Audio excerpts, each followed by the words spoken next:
Yang penting kita balance dan adil dalam melihat ini.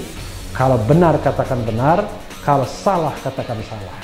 Jangan benar disalahkan, salah dibenarkan, dan cari kambing hitam atas apa yang terjadi.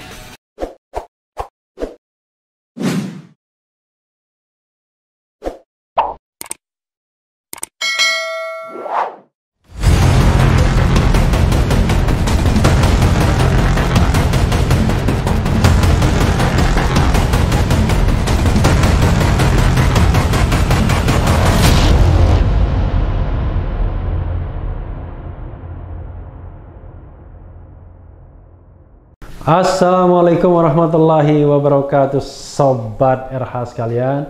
Jumpa lagi kita di channel yang keren ini, keren cadas. Masih Undang-Undang Ciptaker. Cuma kali ini saya ingin mengangkat sisi optimis. Ya biasa, pasti disampaikan pihak pemerintah ya. Jadi biar adil Sobat RH sekalian, sisi optimis coba kita ungkap juga, sampai nanti kemudian kita akan menelaah isi Undang-Undang Ciptaker satu demi satu. Apakah undang-undang ini benar-benar cilaka atau undang-undang cipta ya, cilaka atau cipta ya. Ini sebagaimana dikatakan Muldoko sebut undang-undang Omnibus Law bakal dinikmati calon pekerja. Ya, luar biasa ya, CNN Indonesia. Artinya kalau undang-undang ini bakal dinikmati calon pekerja, ya tidak ada alasan untuk menolaknya. Tapi kalau sebaliknya, jangan heran kalau ada demonstrasi yang banyak.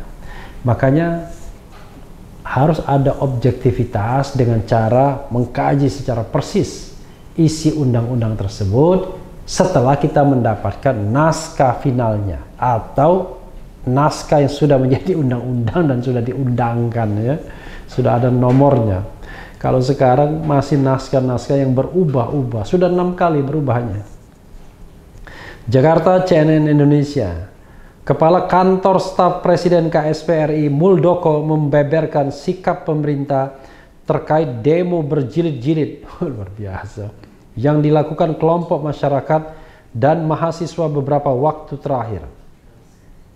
Kata Muldoko, sedianya Omnibus Law Undang-Undang Cipta Kerja, Undang-Undang Ciptaker nantinya akan dinikmati oleh mahasiswa dan kelompok masyarakat pekerja.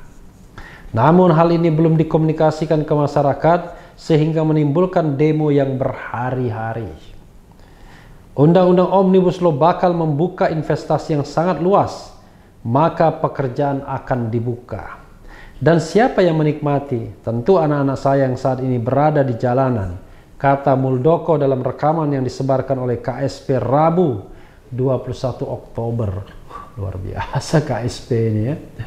Semua hal dikomentari, bukan lagi the second opinion, tapi sudah frontliner ya. Jangan-jangan the first opinion ya. Kalau mereka difahamkan tentang hal ini, mereka pasti tidak akan turun ke jalan karena pemerintah sungguh pikirkan nasib mereka ke depan, lanjut Muldoko. Dijelaskan Muldoko bahwa dasar pembentukan Undang-Undang Omnibus Law ialah bonus demografi yang dimiliki oleh pemerintah. Kemudian tingkat pengangguran serta jumlah pekerja yang terdampak COVID-19 yang terus meningkat. Ia membeberkan kondisi Indonesia yang memiliki angkatan baru siap kerja sebesar 2,9 juta per tahun. Kemudian terdapat pengangguran sekitar 3,5 juta karena pandemi COVID-19. Angka ini juga ditambah dengan pengangguran yang sebelumnya sudah ada sebesar 6,5 juta orang. Kondisi ini adalah kondisi real yang harus diselesaikan oleh pemerintah. Karena tujuan pemerintah yang kedua dalam rangka prosperity kesejahteraan umum, memajukan kesejahteraan umum, inilah tugas yang ada dalam konstitusi Beberdia. Adapun tugas pemerintah, ujar Muldoko, ialah menciptakan lapangan pekerjaan bagi calon pencari kerja. Karena itu juga pemerintah menyiapkan kartu prakerja yang baru-baru ini dibagikan ke masyarakat. Salah satu cara pemerintah untuk membuka lapangan pekerjaan ini, ujar Muldoko, ialah menerima investasi dari pengusaha. Sementara investasi hanya akan datang jika ada kepastian dari pemerintah. Ada sejumlah kepastian yang dibutuhkan pengusaha menurut Muldoko sehingga menanamkan investasi. Pertama, keadilan dan stabilitas politik. Kepastian regulasi dan penyederhanaan regulasi. Sebenarnya yang paling penting itu menurut Faisal Basri misalnya korupsi. Kalau korupsi diberantas, percaluan diberantas, pungli diberantas, birokrasi dan prosedur jelas dan tegas, ya orang lain tidak akan ragu-ragu masuk sini. Tapi kalau pungli di mana-mana, korupsi di mana-mana, siapa yang mau masuk di sini? Karena menjadi ekonomi biaya sangat tinggi. Nah, lihat lagi ya pendapat Faisal Basri, karena Faisal Basri mengatakan kalau masalahnya investasi nggak ada masalah sesungguhnya. Tidak perlu undang-undang Ciptaker, ya. Undang-undang Ciptaker tentu ada agenda-agenda lainnya.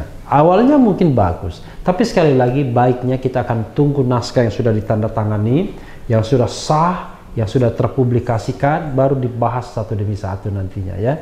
Apakah klaim Muldoko yang benar, apakah mereka yang demo yang benar ya, yang menyangkut undang-undang ini. Tapi sekali lagi basisnya adalah yang sudah ditandatangani, karena ada beberapa versi dalam undang-undang Ciptaker ini yang membuat kita kemudian menjadi gamang semuanya, karena bisa jadi penilaian awal kita didasarkan pada versi awal, tapi ternyata sekarang ada versi terakhir yang 1187 ya. Untuk itu kita bekerja keras bagaimana stabilitas politik dan keamanan percaya dengan baik agar tidak takut orang datang ke sini. Kepastian dari mana dari regulasi untuk itu pemerintah kepastian dari mana dari regulasi. Untuk itu pemerintah dalam hal 5 arahan Presiden bagaimana melakukan penyederhanaan regulasi ini dijalankan. Ya, keriting juga kalimatnya. Semuanya dalam rangka investasi terpenuhi dengan baik, jelas Muldoko. Keadaan ini dijelaskan Muldoko terangkum dalam Undang-Undang Omnibus Law. Nah, Muldoko mengklaim bahwa ini baik ya. Karenanya pemerintah mengeluarkan Omnibus Law dan menyederhanakan setiap aturan yang dianggap berbelit-belit. Pemerintah juga melakukan harmonisasi peraturan agar tidak ada yang tumpang tindih.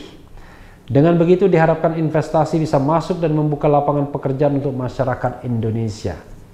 Sekali lagi subjek itu pendapat Faisal Basri ya. Bagaimana kita mengharmonisasikan agar perundang-undangan yang begitu banyak bisa tertata dan terharmonisasi dengan baik. Tujuannya buat apa? Untuk memberikan kepastian kepada siapapun yang ingin berusaha di Indonesia. Tutup dia. Ya, sobat daerah sekalian, cuma apakah Muldoko sudah membaca secara persis Undang-Undang Cipta Kerja ya? Karena tidak gampang membacanya. Saya akui membacanya tidak gampang. Karena secara teknis pembentukan peraturan perundang-undangannya tidak enak. Kenapa? Karena dia mengubah 79 undang-undang, 70-an undang-undang. Dan teknik membuatnya adalah yang membuat kita harus membandingkan antara ketentuan lama dan ketentuan baru, dan itu tentu tidak mudah. Jadi saya harus mengatakan bahwa kita baru bisa mengerti kalau itu sudah dicetak, sudah dibahas satu demi satu pasalnya oleh para ahlinya masing-masing. Hanya kalau ditanyakan kepada saya bagaimana prosedurnya sudah invalid. Prosedurnya sudah unjustified, prosedurnya sudah ilegal, sudah cacat hukum, sudah cacat yuridis. Karena mengubah-ubah draft setelah paripurna DPR itu sebuah proses pembentukan peraturan undang-undang yang tidak bisa dibenarkan. Tapi kita melihatnya di dua aras. Aras yuridis, prosedural silahkan, yang menurut saya sudah selesai harusnya, tapi aras lain adalah aras substansi, dan untuk substansi ini ya kita harus tunggu naskah persisnya, naskah yang konon terakhir 1187 itu. Apakah pernyataan Muldoko yang benar? Karena Muldoko sebagai kepala staf presiden yakin betul Undang-Undang Ciptaker ini memang karena pemerintah memikirkan rakyatnya. Ya rasanya tidak mungkin kalau Presiden Jokowi tidak memikirkan rakyat banyaknya. Tetapi persoalannya adalah sejauh mana oligarki kelompok-kelompok kepentingan mempengaruhi proses pembentukan undang-undang ini. Apakah interest group, elit oligarki ini yang lebih dominan tertampung di dalam undang-undang itu, ataukah kepentingan rakyat banyak yang lebih menjelma? Nah, sekali lagi kita hanya bisa melihatnya setelah nanti kita kaji satu demi satu pasal-pasal di dalam Undang-Undang Ciptaker ini menurut teropong para ahlinya masing-masing.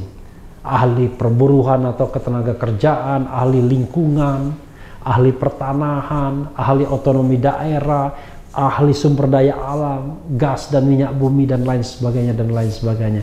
Dari situ kita akan lihat apakah ini undang-undang cilaka atau undang-undang cipta kerja. Apakah Muldoko yang benar? Apakah mahasiswa, buruh, profesor-profesor atau guru besar dan kaum cerdik pandai lainnya yang benar, yang dari awal mengkritik keberadaan undang-undang Ciptaker ini atau Omnibus Law ini? Saya terus terang penasaran untuk melihat naskah terakhirnya. Naskah yang sudah dinomorin, sudah ditandatangani Presiden, dan sudah pula diundangkan oleh Menteri Hukum dan HAM. Sudah pula termaktub dalam lembaran negara. Karena naskah itulah yang menjadi pegangan kita terakhir. Kita tidak bisa berdebat lagi, karena naskah itu adalah naskah yang sudah resmi diundangkan. Tapi kalau sekarang mau terima 1187, 812, 1035, 905 dan lain sebagainya, maka itu baru spekulasi. Jangan-jangan besok kita terima naskah lain lagi setelah diundangkan. Ada lagi perbaikan-perbaikan. Berbeda dengan apa yang sudah diberikan kepada MUI misalnya, atau ormas Islam lainnya. Jadi sobat era sekalian, lebih baik kita tunggu optimisme Muldoko versus demo buruh dan mahasiswa terutama, serta mereka-mereka yang tidak seoptimis Muldoko dalam memandang Undang-Undang Cipta Kerja. Yang penting kita balance dan adil dalam melihat ini. Kalau benar katakan benar, kalau salah katakan salah. Jangan benar disalahkan, salah dibenarkan, dan cari kambing hitam atas apa yang terjadi. Ya, sobat era sekalian, yang penting tetap di channel ini, karena di channel ini Anda akan dirayu, ditipu, dibaperin, dicecar, diuber pula di jalur khusus. Karena channel ini adalah channel yang mengancam, memeras, dan membenci. Jangan lupa subscribe, like, comment, and share.